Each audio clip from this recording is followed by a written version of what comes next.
Greetings all, author Brian S. Pratt here. Going to read chapter 12 of Fires of Prophecy, book 2 in the Morcyth Saga. So they were in town to get guards, didn't get guards. Someone offered to be guards, but they turned him down because it didn't feel right. And so now that they're leaving the town, they've got another wagon. They picked up 2 wagons driven by two young men, 2 older boys, whatever, and that they're getting paid 10 golds to accompany them to Coruscant. So, so at first they had James, Jerome, Tanukh, Cassie, Delia, right? Then they picked up Roland, Ezra, and Archie. Now they got the 2 boys. And so they're becoming quite the caravan. But it's good cover. Who would ever suspect this group of being a dangerous mage intent on the destruction of the Empire? Which James isn't, but that's how they would perceive him. I'm sure that's how they're talking about it. Anyway, chapter 12. They were up and ready to roll by the time the sun crested the horizon. Now a much larger caravan, they decided to have Roland drive the wagon in which Ezra and Archie rode. Jerome again rode point, now that he was mostly recovered from his ordeal, while Tanukh and Cassie drove the water wagon. James and Delia took the front wagon with the 2 lads eating dust at the rear. They still had the string of 5 horses acquired earlier, as well as Roland's 2. The road south of Zareth Aline turned hilly the farther they rode. The hills were sparsely covered with scrub brush. The occasional snake or lizard made an appearance. There wasn't too much traffic on the road. The heat of summer kept all non-essential travel to a minimum. During a stop to water the horses, Delia approached James. "Ready? For what?" "To learn how to use that sling," she replied. Getting down from his wagon in the cool of the shade, he said, "Sure." He then rummaged in the pouch hanging at his waist and pulled out the sling as well as 5 of the slugs. She led him away from the others and then took the sling. She also took one of the slugs and put it into the sling's pouch. "What you want to do is hold it by the 2 loops on the ends like this," she said as she demonstrated the proper technique. "Then you slowly wind it up and release one end of the sling. When it reaches the proper position, that will enable the slug to fly where you want it. Watch." She quickly wound the sling and then let go of one end while retaining her hold on the other. One second, I got an extra space here. The sling opened up and the slug flew through the air, striking a small tree 10 yards away. Turning back to him, she said, "Easy." She quickly giving him the sling, she watched as he ready to place the slug in it. She adjusted the way he held it and then gestured for him to insert a slug. "Now, wind it up, and when it feels right, let only one end loose so the slug will fly free. Got it?" "I think so," he said. Winding up, he got the sling whirling fast and then let go. He heard a chuckle coming from behind him as the sling left his hand and went flying out into the desert with the slug still nestled in his pouch. Turning around, he saw Tanukh shaking his head and grinning. "Don't mind him," she told James. "Just retrieve your sling and let's try again." Once he returned with it, he stood the way Delia instructed him so as to maintain his balance and remain centered. This time, when he let go, he managed to retain hold onto one end of the sling, but heard more laughter as the slug struck one of the wagons behind him. "Watch it," Jerome said from where the slug had almost nailed him. "Sorry." "Better," Delia said. "How is that better?" he exclaimed. "I almost killed Jerome." "You didn't lose the sling this time," she explained. "Now do it again and concentrate less on retaining the sling and more on the target." Placing another slug within the sling, he gave her a worried look and retrieved one of encouragement back. Behind him, he heard Tanukh say loudly in amusement, "Be alert, he's trying it again." Concentrating on the small tree that she hit earlier, he twirled the sling and then released. To his satisfaction, the slug went in somewhat the desired direction, though still hitting the ground 10 feet off the mark. "Not bad," she said encouragingly. "A little more practice and you'll have it down. Just don't expect to be perfect too soon. It takes time to learn." Taking another slug and placing it within the sling, he whirled it and then let go while at the same time adding a touch of magic. The slug flew unerringly to the tree where it struck it dead center, punching a hole right through. Delia turned toward him with a disapproving frown. That's cheating. James shrugged and gave her a grin, and then put the sling away as they prepared to get underway. At one point, they came across where an old building had once stood, its wooden frame now broken and vacant. At a suggestion from Tanakh, they stopped and jury-rigged a canopy for the water wagon from the building's wooden remains. They found 4 boards that were secured to the wagon's frame and then they tied a blanket atop it. Not exactly stylish, but it helped. The 2 lads just smiled and shook their heads at it all. They were just fine riding in the sun on their wagons. The rest of the day passed fairly uneventfully. Man, I got this thing right down here. I just can't shake it.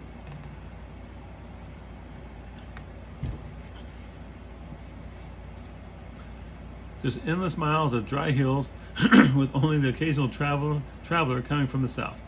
By the end of the day, 1 water barrel had been emptied and they had started in on a second. They stopped often to water the horses. With the sun settling close to the horizon, they pulled off the road to make camp. Once the horses were taken care of, they settled around the campfire and had dinner while they swapped tales and songs. Before the end of it, the 2 lads came over and joined the fun. One of them, Hakim, even sang a song while his brother, Hakir, told a story that only Roland could understand. He did his best to translate, and everyone enjoyed it. As the fire began to burn low, they started turning in. James couldn't seem to fall asleep, and worry about Miko kept him awake. So he just laid back and stared at the stars, still amazed at just how much clearer they were than back at home. Must be because the lack of smog, he reasoned. Whatever the reason, they seemed to work like counting sheep, for before he even realized it, he was asleep. He woke in the middle of the night, noise from where the horses were picketed having disturbed him. The fire had long since burned out, and the only light was that from the stars above. That from the stars. I don't need to have the stars above, because I'm sure everyone's assuming that the stars are above. He sat up and looked around, but didn't see anything out of the ordinary. Everyone else was still asleep. Even Hakim and Hakir snored peacefully under their wagons. Then one of the horses snorted again, and several others began to pace. Suspecting trouble, he quietly crawled to Jerome and woke him with a gentle shake. "Trouble," he whispered as Jerome came fully awake. He saw him nod in the starlight as he sat up and looked around. The horses were skittish for some reason, James whispered. "Check it out while I wake Tanakh." Again, Jerome nodded as he got up. Silent as a cat, he made his way to the horses. So, throughout this whole trip, they've been setting guards, right? Why didn't I have them set guards here? Or maybe there was a guard and someone fell asleep. I don't know. But apparently there wasn't a guard because James woke up to find out all this is happening, right? As James reached Tanakh's side, the knifer sat up, a knife in his hand as he struck out. Stopping the blade just inches from James's nose, he asked, "What the hell are you doing?" "Quiet." James whispered intently, "Something's going on." Suddenly very alert, Tanakh looked around. "The horses," James whispered to him. "Something's got them." Suddenly, a cry split the night, coming from where Jerome had gone to check on the horses. Without even thinking, James cast a spell, and his glowing orb appeared over the camp, brightly illuminating the area. They saw Jerome in battle with 3 men, armed with swords, and others approaching out of the desert. Everyone else came awake. Cassie screamed, and James said to the rest, "Stay together!" as he and Tanakh raced over to where Jerome was being hard-pressed by the bandits. As he ran, James took out one of his iron slugs and cast it at an oncoming bandit, taking him through the stomach. Reaching Jerome, Tanakh kicked out and knocked one of the opponents down and then turned to the other, knives flashing in a blinding arc of speed. Having Tanakh distracting one of his attackers, Jerome was able to be more on the offense with deadly results as another bandit fell to the ground. 2 men approached out of the night, coming straight for James. One was the man who had offered them his services outside the Merchants Guild. "It appears you did need our services after all," he said with a grin full of malice. "Not necessarily," James said as the power surged out of him. A wave of force threw them backward, and he took one out quickly with a slug. The other man, the one who had approached them outside the Merchants Guild, gained his feet quickly and came at James with sword in hand. Just for the man close with him, Jerome came running and imposed himself between the man and James. The man struck out with a sword, and Jerome deflected it with one knife while following through with the other. Dancing backward, the man paused a moment as he took in the situation. He was the only one left standing. Turning, he began to race away when a slug flew from the other side of the camp and struck him between the shoulder blades. A snap could be heard as the man's spine shattered. He fell to the ground and lay still, whimpering with pain, paralyzed. "Good shot," Tanuk said to Delia, who was putting away her sling. Jerome moved to the man and saw the pain in his eyes. Bending over, he took his knife and ended the man's misery. Turning to James, he asked, "Who were they?" Pointing to the dead man at Jerome's feet, he said, "That one offered me the service of his band for guard duty, but I turned him down. Guess he figured we were easy prey."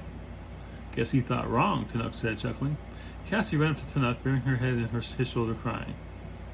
Jerome and James checked the horses and found them fine, then returned to the camp. A fire had already been started from the embers of the earlier one. "Everyone all right?" James asked as they returned. "We're fine," Delia replied. The two lads had come out as well, knives at the ready, but had sheathed them again now that the fight was over. James heard Tanuk trying to calm Cassie by saying, "It's okay, it's over."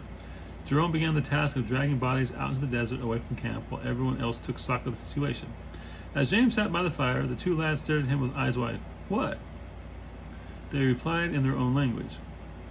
"I would appreciate it if you would never mention this to anyone," he asked, an edge to his voice. He was surprised when they both nodded their heads. They both nodded in quick agreement. Maybe they can't speak it, just understand it. When Jerome returned, he said to James, "You're getting better, less tired." "Been getting a lot of practice lately," he said. "Too much, if you ask me." "I'll say," Tanuk agreed from where he stood with Cassie, though he didn't seem too disappointed at being able to practice with his knives. This time, when they settled down for sleep, they set a watch. Jerome took the first shift and Tanuk the second. "Yeah, see, I didn't set a watch. Why didn't I set a watch? I've been setting a watch throughout the entire series. They've always had a watch, right? This book here, watch. The girls didn't take a watch, the boys took a watch, but not here. Why? I don't know. I guess because I wanted to fight. I can imagine they would think they were safe. But it is what it is." The next day, scavengers were already picking up the dead bodies. As quickly as possible, they hooked up the horses and got on the road. None wished to remain a second longer near the grisly scene. For the rest of the day, they made good time, having only to stop to water and feed the horses. A little before sunset, they came to a small cluster of buildings, hardly large enough to even be called a village. "Looks to be a way stop for travelers," guessed James. "Could be," agreed Jerome. "Look," he said as he pointed to a group of wagons already camped a short ways from the building. "You may be right." James said, "Looks like a good place as any to stop for the night." "I agree," replied Jerome. Turning off the road, Jerome led them 100 yards from the nearest building to a place where pits for campfires were available. Hang on a second. Okay, no, never mind. For some reason, I was thinking that time had gone wonky on me, but nope, I'm fine. Turning off the road, Jerome led them 100 yards from the nearest building to a place where pits for campfires were available. Once the wagons and horses were settled in for the night, Delia, James, Jerome, and Roland went over to the buildings to investigate. Cassie, Tanuk, Ezra, and the two boys remained with the wagons. There were only 4 buildings. One had a sign depicting a cracked egg and another one with crossed shovels. Deciding to try the one with the cracked egg, they entered. Inside, they found a room with a central hearth containing many tables. A man came over as they entered and said, "Welcome, how may I serve you?" Heavy with accent, but understandable. "We just arrived and were looking around, seeing what was available," James explained. "Ah, first time here?" the man asked. "Yes." "Here at the Broken Egg, you can get a meal and room if you desire," he explained. "The other shop across the street has many goods that a traveler may require." He paused for a response, and when none was forthcoming, asked, "Would you care for a room, or perhaps a bite to eat?" Shaking his head, James said, "Not right now. We may return later, though. Thank you." "You're welcome, sirs." Then with a slight nod to Delia, he added, "Ma'am." They turned to leave, and once Jerome outside, said, "Nice place." "Maybe we could take turns and come here for dinner," suggested James. "That would be an excellent idea," agreed Roland. Jerome and Delia nodded in agreement. Crossing to the store, they entered and found a small man asleep behind the counter. They looked at each other, wondering what they should do, and then Jerome closed the door loudly, startling the man awake. He sat up and looked around, rubbing his eyes. Seeing them and recognizing them for northerners, he greeted them in their tongue. "Hello," he said from his chair, not bothering getting up. "How may I help you today?" "Just looking." Billy said. "Of course," the man said, sleepily, as a yawn escaped him.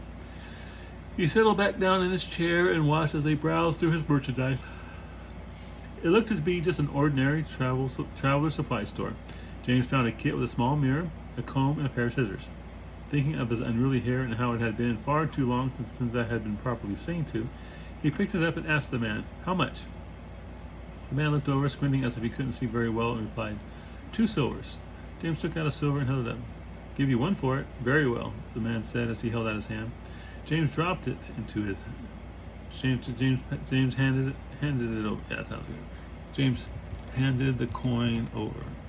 That's better. He then took the mirror and looked at himself.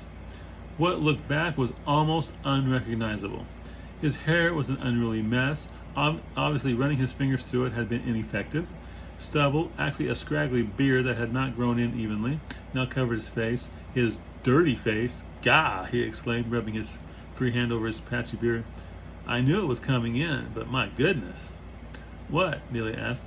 Putting the mirror away, he said, "Nothing. I'm sure all young men remember how their facial hair grew in patches, It looked like he got the mange for around 1.5 years. Looking around, he searched for a shaving kit, but such a thing didn't appear to have been developed in this world yet, or at least there wasn't one there. Seeing a small knife, he bought it for 3 coppers, thinking that later he might try to put a spell on it that would enable him to shave without scraping all his skin off in the process. Now, okay, this always makes me, this scene, the shaving kit in medieval times, makes me think of Man of La Mancha and the barber scene, right? The Golden Helm of Bombrino. Great scene. But yeah, they would have, barbers that would travel and would shave people, and they would double as healers too. "Anyone else getting anything?" he asked. Roland looked around and picked up a small bolt of cloth, saying, "Ezra would like this." He haggled briefly with the man and then handed over the coins. Delia and Jerome shook their heads, not interested. They looked around for a few more minutes and then returned to leave. James glanced over to the man to say goodbye, but he had already fallen back to sleep. Once they returned to the caravan, he told the others about their plan to have dinner at the Broken Egg. James stayed at the caravan with the 2 lads while everyone else went for dinner. "I'll send one of the boys to get you if there is a problem." "There shouldn't be," Jerome replied. "You never know." After everyone had left for the Broken Egg, he took a bucket and filled it with water from one of the water barrels and then sat by the fire. Taking out the little knife, he held it in front of him and contemplated a spell that would enable it to shave the hair from his face while at the same time leaving his skin intact. After about 5 minutes of working it out, he turned his concentration on the knife and let the magic flow. After contemplating the spell, he felt the edge of the knife with his thumb. It didn't seem to have changed at all. It was barely sharp, and it would take a whole lot of pressure to cut anything with it. But then, that wasn't what the spell was supposed to accomplish.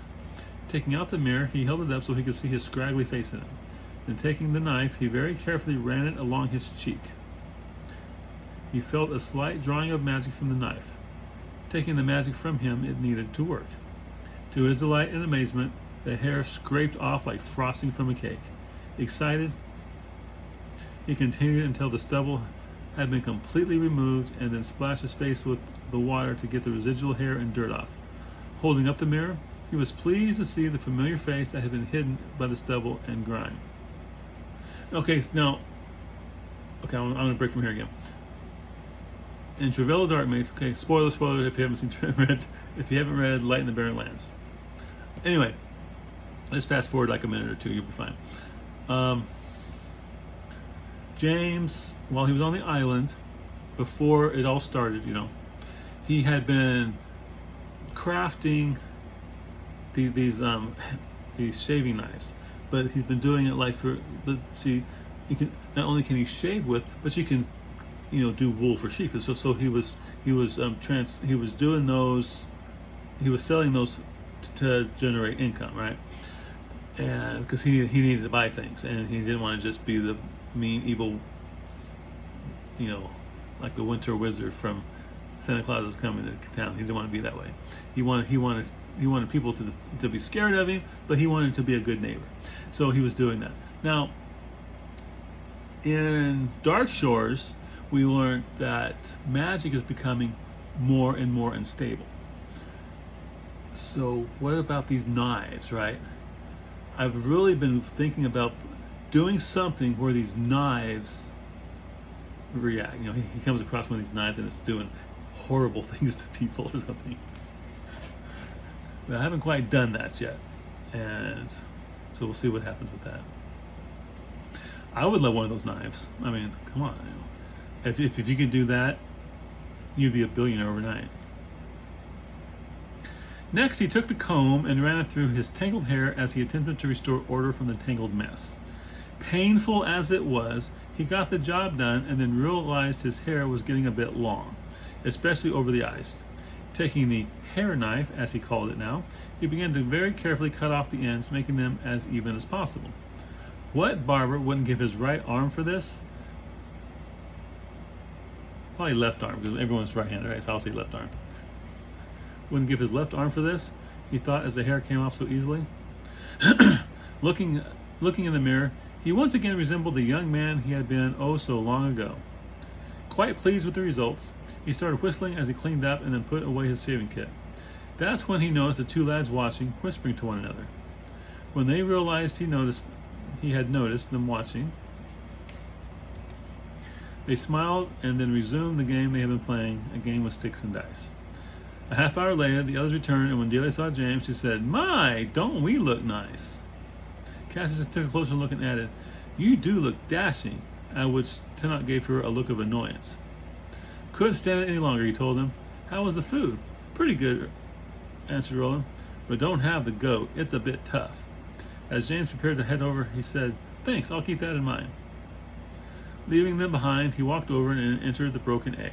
The place wasn't that crowded, probably since only one other caravan was there. Having his pick of seats, he took one by a window overlooking the road outside. A girl came over and asked what he would like. "What is there?" "There's roast goat, or our specialty, which is eggs and ham with a spicy sauce," she explained. Remembering what Roland had said about the goat, he said, "I'll try your specialty and some ale if you have any." She nodded and gave him a smile. "It will be just a few minutes for the special, but I'll bring your ale right over. That will be 5 coppers. Once he handed the coins over, she headed back to the kitchen, returning in a moment with his mug of ale. While he waited for his dinner, he gazed out the window. He was surprised when Delia appeared. Tenoch walked with her carrying a box. Curious, he watched as they went into the store across from the inn. I wonder what that woman is up to. His meal arrived shortly afterward, and while he ate, he kept an eye on the store. Finally, he saw them leave, and Tenoch was no longer carrying the box. Tenoch no longer carried the box. That feels better. No longer carried the box.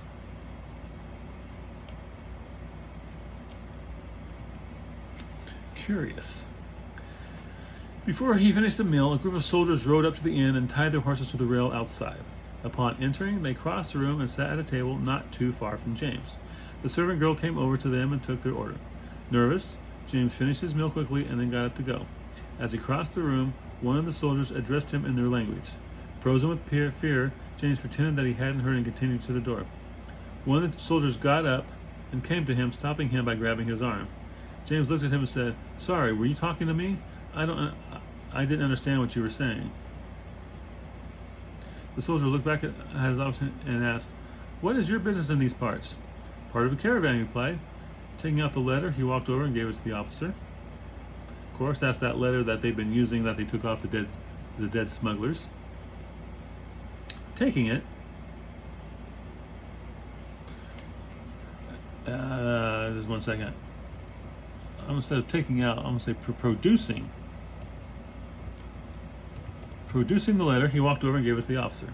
Taking it, the officer scanned through it, and when he got to the signature at the bottom, he returned it to him saying, "Very well."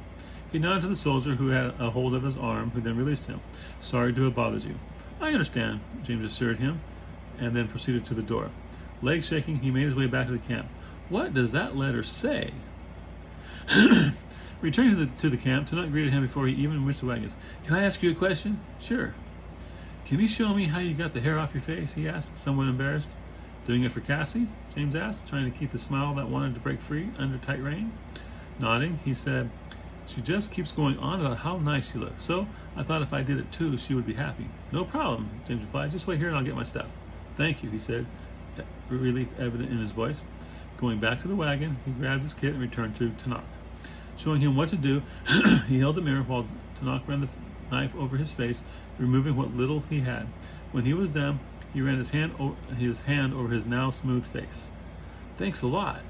Glad to help, James assured him. He watched as Tanakh went over and sat next to Cassie, trying to get her to see his newly shaven face without letting on that he wanted her to. Unfortunately, she had no clue about what he had just done, and he was crestfallen when she didn't immediately recognize and comment on his efforts. James just smiled and shook his head as Tanakh kept trying to get her to notice. Replacing his kit back in the wagon, he went over and joined them. The rest of the evening, Tanakh tried gaining Cassie's attention until finally he took her hand and rubbed it along his jawline. Her eyes opened wide as she finally realized what he had done, and he at last got the praise and attention he so desperately wanted. Before they fell asleep that night, James heard the hoofbeats of the soldiers' horses as they left, heading to the south. The following morning, before they got underway, they filled the barrels at the inn's well, which only cost him a couple coppers. They also found out that Khorasan was about 2 more days to the south. Eager to get there, they set a quick pace all that way, until having to stop for the night along the road. Shortly after starting the following morning, they passed through a village with not much more than huts and goat herds. The people there didn't seem too friendly. They just hurried out of their way, glaring at them as they passed. Having no reason to stop, they continued on through, and soon the village disappeared behind them. For the rest of the day, conversation was at a minimum as they pondered the likelihood of rescuing their friends from the hands of the slavers. Jerome pushed them onward, impatient whenever they had to stop in order to water and feed the horses. James was anxious too, hoping Miko had survived the trip down. When the sun had risen high up in the sky, a large lake appeared in the distance. Tears of the Empress, Roland said. What? asked James. The water there, he replied. It's called Tears of the Empress. Don't know why. Interesting. Khorasan sits on its shore. Good, Jerome explained. As they followed the road around the lake, they saw numerous fishing boats out upon the water. From the smell in the air, James figured it to be fresh water. The road followed the shoreline, curving around as they saw a large city appear on the shore ahead of them. Khorasan. That ends chapter 12. So, Tanakh and Cassie, their love affair is growing really good. Did I plan what was going to happen after they left Khorasan? No, I didn't. I had no plan. That actually didn't happen until the moment that it did happen. Those who read the story before don't know what I'm talking about. But at this point, I hadn't thought about it. My whole focus right now was on Khorasan and what was going to happen in Khorasan. And that whole scene there is pretty awesome too. Actually, it kind of gets pretty good from this point on, actually. All right, personal stuff for those who want to click away. My girlfriend Michelle, she has, the one that had the back surgery, could barely walk for a long time and is barely getting. Well, anyway, she decided that since she's using her leave, she's used up all her sick pay, during her recovery, because she couldn't go back to work. And she's still on medication, which prevents her from driving, what's going to prevent her from going back to work. Or at least so she's rationalizing. I told her she could, I'm sure you can find someone to give you a ride. She goes, I don't want to do that. I think she just don't want to go back to work. But anyway, so she's using her paid time off now. And that's about ready to run out too. But anyway, her sister lives in Nebraska. She lives in Texas. So she wants to fly. She's flying today up to spend the 4th of July with her sister and all of her family's up there. Anyway, she's still using a walker. Her back still hurts. She can't bend over. She can't lift up anything. And yet she's taking 2 bags of stuff with her to the airport. And she's making 1 connection on the way there. And then when she gets there, 10 steps up to her sister's house. Okay. Last time she tried to do steps, she fell. But that was like over a week ago. And but she's been scared to try steps since then. And she has not tried steps since. So we'll see how well that goes. She's already flown from where she lives to Dallas. she's laying over there until 11, and then she'll fly out from Dallas to Omaha. And then her sister will pick her up, at which point she's going to have to try them 10 stairs. Only way to get in the house. So those 10 steps up. So we'll see how that goes. Her daughters are dead set against her going. I cautioned her against her going, but she wants to go. So so be it. Right now she's not doing too bad. She uses, if she's walking in an open area with nothing to hold on to, she uses her walker. But like in the house, going from bedroom to bathroom, bathroom to bedroom, she doesn't use the walker. She can just kind of give herself a little bit of steadiness, and she's fine. So it's just sitting in the airplane for 2 hours in that seat. That's just going to kill her back.